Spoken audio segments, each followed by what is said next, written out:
Bismillahirrahmanirrahim. Assalamualaikum warahmatullahi wabarakatuh. Alhamdulillahirabbil alamin wa bihi nasta'in wa la umuri dunya waddin wassalatu wassalamu ala asyrafil anbiya'i wal mursalin wa ala alihi wa sahbihi ajma'in. Subhanaka la ilma lana illa ma 'allamtana innaka antal alimul hakim. Rabbi shrah li sadri wa yassir li amri wahlul 'uqdatam min lisani yafqahu qawli. Tayyib, ya ikhwani al-mahbub, kaifa halukum jami'an? La'allakum fis sihhah wal 'afiyah was sa'adah. Wa fi hadhihi al-fursah sawfa nastamir dirasatuna al-yawm, yakni fi madati tatbiqut tarjamah, wa fi hadzal yawm sawfa ubayyina lakum qalilan an madatina wa li tashilan li wa tafhiman lakum antiqu indonesiatan fi hadzal bayan. Baiklah, adapun tema yang akan kita pelajari hari ini yaitu tentang hakikat penerjemahan. Di minggu yang lalu sudah saya sampaikan tentang mafhumut tarjamah atau konsep terjemah. Sekarang di sini saya akan menjelaskan tentang hakikat penerjemahan. Hakikat penerjemahan, pada dasarnya penerjemahan merupakan upaya mengalihkan amanat dari bahasa sumber ke bahasa target dengan cara menemukan ekuivalensi yang memiliki struktur semantik yang sepadan. Mungkin dari definisi terjemah yang sudah saya sampaikan di minggu yang lalu, di situ dikemukakan atau disampaikan bahwa terjemah itu merupakan secara singkatnya memindahkan dari satu bahasa ke bahasa yang lain. Ya. Jadi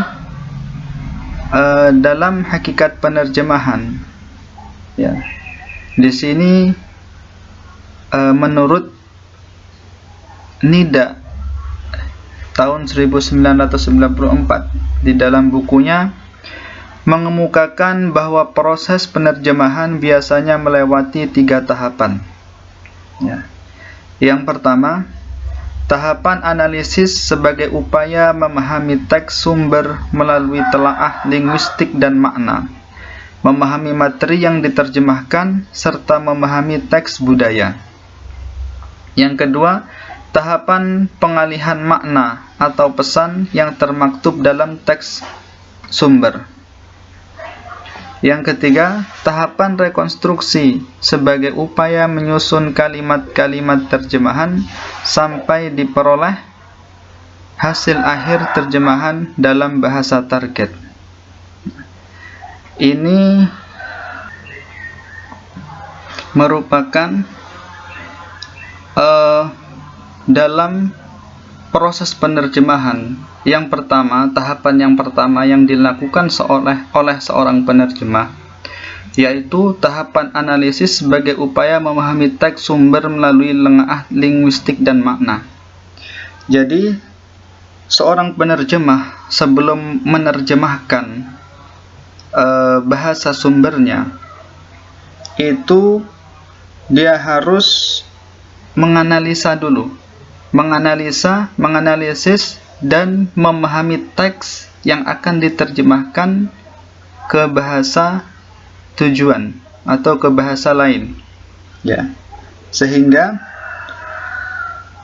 pesan atau gagasan dan pemikiran yang ada di dalam teks sumber tersebut itu dapat disampaikan oleh penerjemah. Maka itu yang pertama yang dilakukan oleh seorang penerjemah. menganalisa dan memahami. Kemudian yang kedua, tahapan pengalihan makna atau pesan yang termaktub dalam teks sumber. Kemudian setelah seorang penerjemah itu memahami dan menganalisa,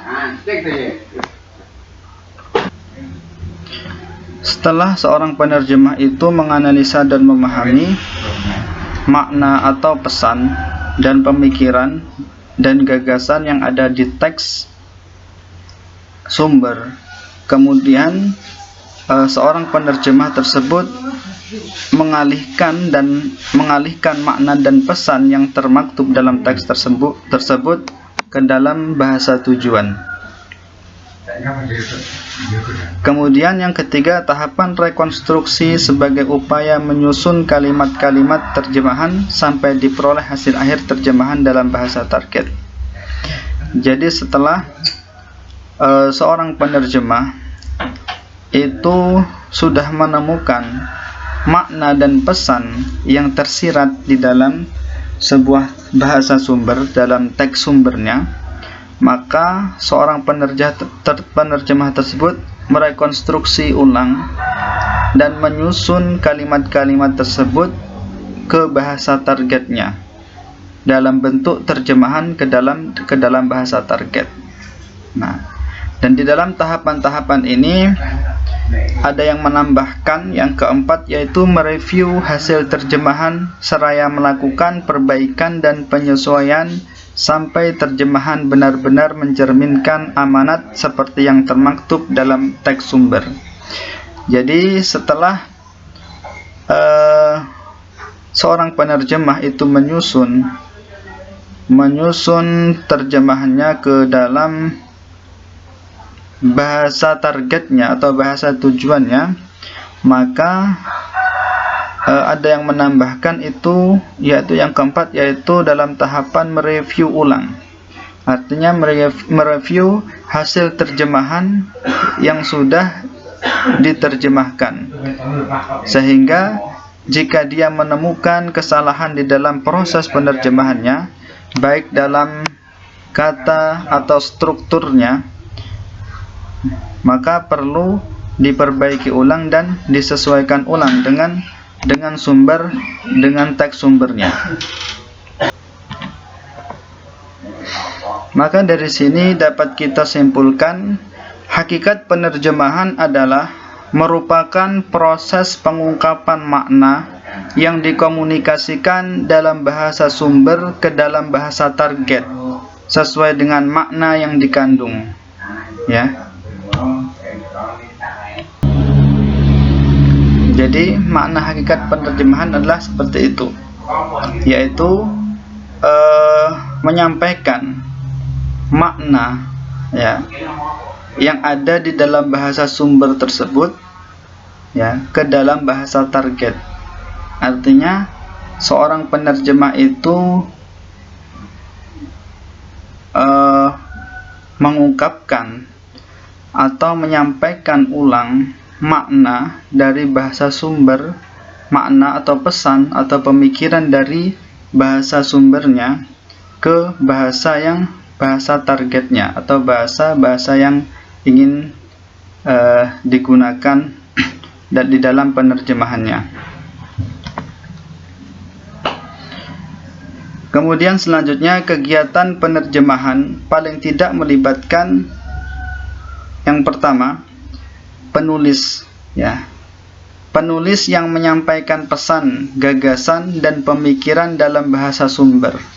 Artinya di situ yaitu orang yang mengarang bahasa sumber tersebut, orang yang mengarang kitab di dalam bahasa sumber tersebut, ya. Kemudian yang kedua yaitu penerjemah. Artinya penerjemah yang mentransfer pesan, gagasan dan pemikiran tersebut ke dalam bahasa target, yaitu penerjemah. Kemudian yang ketiga, pembaca yang memahami pesan, gagasan dan pemikiran melalui hasil terjemahan, yaitu berupa teks terjemahan. Yang keempat, amanat berupa pesan, gagasan dan pemikiran yang menjadi poros kegiatan penerjemahan. Jadi di dalam proses penerjemahan, yang pertama, komponen yang pertama atau bahan yang pertama yaitu bahasa sumber atau kitab yang akan diterjemahkan tersebut. Ya, jika kitab itu berbahasa Arab, maka bahasa sumbernya adalah bahasa Arab, atau mungkin bahasa Inggris, maka kitab sumbernya berbahasa Inggris. Kemudian yang kedua yaitu seorang penerjemah. Nah, seorang penerjemah ini sangat berperan penting di dalam proses penerjemahan ini, karena seorang penerjemah itu akan menuangkan hasil atau akan menuangkan pesan atau gagasan dari bahasa sumbernya. Ya, jadi seorang penerjemah itu harus memiliki wawasan yang luas tentang bahasa yang akan diterjemahkan, ya, karena seorang penerjemah itu tidak hanya saja mengenali atau mengetahui dari makna dari bahasa sumbernya itu saja, namun dia juga harus mengetahui tentang sosial budaya yang dari bahasa aslinya tersebut atau bahasa sumbernya tersebut.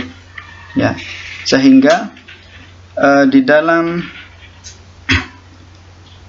menyampaikan ke dalam bahasa tujuannya itu pesan yang tersirat di dalam bahasa sumbernya ataupun pemikiran yang ada di dalam bahasa sumbernya tersebut bisa tersampaikan ke dalam bahasa tujuan. Jadi seorang penerjemah itu dia harus mempunyai pengetahuan yang luas tentang kitab atau bahasa yang akan diterjemahkan, dan juga harus mengetahui atau kosakata yang sangat luas, sehingga dapat menemukan kosakata yang sepadan dengan bahasa aslinya. Itu seorang penerjemah. Kemudian ketiga yaitu hasil terjemahan atau hasil setelah proses penerjemahan tersebut, maka akan menciptakan hasil terjemahan. Adapun yang keempat, amanat berupa pesan, gagasan, dan pemikiran yang menjadi pokok kegiatan penerjemahan. Nah, jadi seorang penerjemah itu harus menyampaikan amanatnya, yang mana amanat tersebut berupa pesan, gagasan, dan pemikiran yang ada di dalam teks sumber atau teks bahasa sumbernya tersebut. Ya.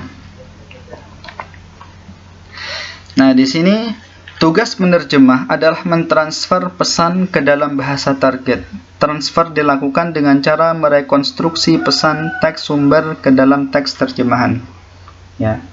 Jadi seorang penerjemah itu merekonstruksi, artinya dia menyusun ulang, ya,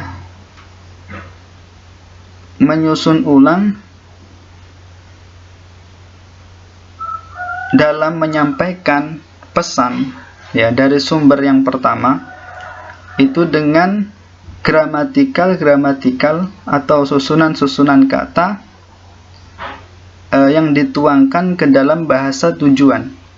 Ya, jadi di situ seorang penerjemah itu merekonstruksi ulang. Ya. Kemudian penerjemah adalah mediator yang menjadi jembatan penghubung antara penulis teks sumber dan pembaca teks target. Ya, jadi seorang penerjemah itu adalah mediator atau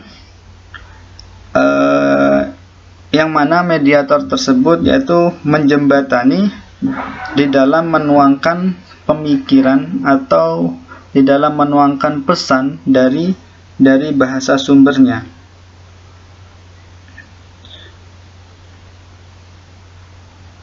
yang mana jembatan penghubung inilah ya yang menghadirkan pemikiran penulis teks sumber ke dalam teks target dalam bingkai kesepadanan ya. Jadi seorang penerjemah itu mungkin tidaklah mudah ya. Jadi kalau kita ibaratkan secara teoritis ya, di dalam mengungkapkan pemikiran orang lain dari bahasa sumber ke dalam bahasa target itu lebih sulit ketimbang mengungkapkan pemikiran sendiri ya. Jadi kita mengungkapkan pemikiran orang ya dari bahasa sumber ya. Bahasa sumber itu kan yang mengarang orang lain. Nah, bagaimana cara kita menuangkan isi pemikiran orang lain itu ke dalam bahasa target kita? Nah, itu sangatlah rumit kalau tidak mempunyai teori atau tidak berpengetahuan luas. Jadi, seorang penerjemah itu harus berpengetahuan luas dan memiliki kosakata yang luas juga. Ya. Namun kalau kita mengungkapkan dengan isi pemikiran kita sendiri, kita tuangkan ke dalam tulisan itu lebih mudah. Kemudian wujud tanggung jawab penerjemah ialah menemukan makna yang ada di balik untaian kata yang termaktub dalam bahasa sumber dan menghadirkan makna yang sepadan dengan menggunakan bentuk dan struktur bahasa target. Ya. Jadi seorang penerjemah itu dia harus menemukan makna ya. Jadi setiap kata setiap kosakata itu biasanya memiliki makna ya, makna yang berbeda-beda sesuai dengan apa yang dimaksud oleh seorang penulis yang dari buku sumbernya ya. Jadi dia harus menganalisa dulu isi atau makna atau pesan pemikiran yang ada dalam kitab pertama tersebut untuk dituangkan ke dalam bahasa targetnya. Kemudian menurut Syihabuddin, beberapa masalah yang kerap dihadapi penerjemah yaitu yang pertama, kenyataan bahwa kegiatan penerjemahan itu sendiri yang memang sulit ya. Jadi seorang penerjemah itu tidaklah mudah ya. Yang kedua, adanya perbedaan yang substansial baik pada tataran struktur maupun kultur ya. Jadi seorang penerjemah itu bukan hanya saja mengenali atau menguasai dari makna bahasa target, bahasa sumbernya ya. Bukan hanya saja mengenali atau mengetahui arti dari bahasa sumbernya tersebut ya. Namun seorang penerjemah dia juga harus mengenali tentang budaya ya, tentang budaya dari bahasa sumbernya tersebut ya. Karena bahasa dan budaya itu mempunyai ikatan yang kuat ya. Jadi bahasa dan budaya itu mempunyai ikatan atau hubungan yang kuat. Dan sebuah budaya itu bisa dilihat dari bahasanya. Itu. Jadi tidak hanya mengetahui dari makna bahasa sumbernya saja, namun dia harus mengetahui tentang budaya dari kitab tersebut atau dari penulis kitab tersebut ya. Sehingga pesan-pesan yang ada di dalam kitab, ada di dalam setiap kata yang ditulis oleh pengarang dari bahasa sumbernya tersebut itu bisa dituangkan ke dalam bahasa targetnya. Kemudian yang ketiga yaitu kurangnya penguasaan penerjemah terhadap bahasa target sehingga menimbulkan terjadinya interferensi. Ya, jadi kurangnya penguasaan penerjemah di dalam menuangkan atau di dalam menuliskan bahasa targetnya, baik secara gramatikal atau hal lain, ya, baik dari kata dan kalimat, ya. Jadi seorang penerjemah itu harus menguasai betul-betul tentang gramatika bahasa targetnya. Ya, kemudian yang keempat, kurangnya penguasaan penerjemah atas teori-teori terjemah, ya. Jadi seorang penerjemah itu bukan hanya saja menerjemahkan kitab dengan semaunya sendiri, tidak. Namun di situ seorang penerjemah harus menguasai dan mengetahui tentang teori-teori terjemah. Nah, maka dari sini sejatinya penerjemah itu tidak hanya sekedar menguasai bahasa sumber dan bahasa target, tetapi juga hendaknya memahami dengan baik kultur yang melekat pada keduanya, ya. Jadi seorang penerjemah itu tidak hanya menguasai bahasa sumbernya saja dan bahasa targetnya saja, namun dia juga harus memahami betul-betul dengan baik kultur yang melekat pada keduanya, ya. Sehingga seorang penerjemah itu dapat menuangkan pesan ataupun pemikiran, gagasan dari setiap isi dari sebuah kalimat kata yang dituangkan oleh penulis yang dari bahasa sumbernya, ya. Dan juga dia mudah untuk menuangkan ke dalam bahasa targetnya, ya. Dan di sini ada beberapa pendapat tentang pentingnya budaya atau bahasa itu mempunyai ikatan atau keterkaitan dengan budaya. Di sini menurut Nida 1964 mengemukakan penerima pesan hanya dapat bereaksi terhadap pesan tersebut dalam bahasanya sendiri, dan hanya dapat menuangkan suatu respon sesuai dengan konteks budaya yang dimilikinya. Jadi di sini menurut Nida bahwasanya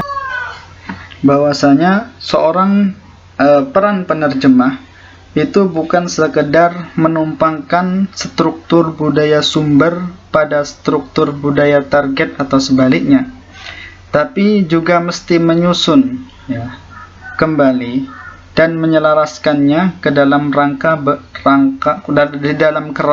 budaya target, ya. Jadi menyusun kembali ke dalam bahasa targetnya tersebut, ya, sesuai dengan budaya yang ada di bahasa sumbernya. Kalau di sini menurut Bloomfield menyatakan bahwa sedemikian kuat hubungan bahasa dan budaya, sampai-sampai kekayaan dan kemiskinan suatu budaya tercermin dalam bahasanya, ya. Jadi menurut Bloomfield, ya, budaya dan bahasa itu mempunyai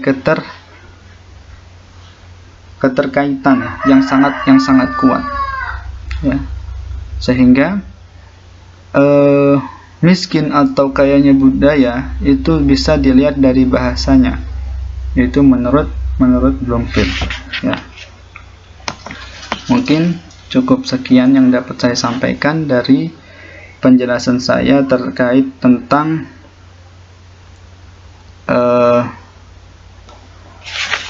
tema kita hari ini, tentang judul kita, yaitu hakikat penerjemahan. Mungkin farubbama kafaitu bihadzal bayan fi hadzal liqa wa farubbama idza ahadun minkum man lam yafham aw hunaka as-su'al tafaddal bi tarhi as-su'al min majmu'ati WhatsApp. Syukran. Astaghfirukum min jami'il khata' Wa akhiran, assalamualaikum warahmatullahi wabarakatuh.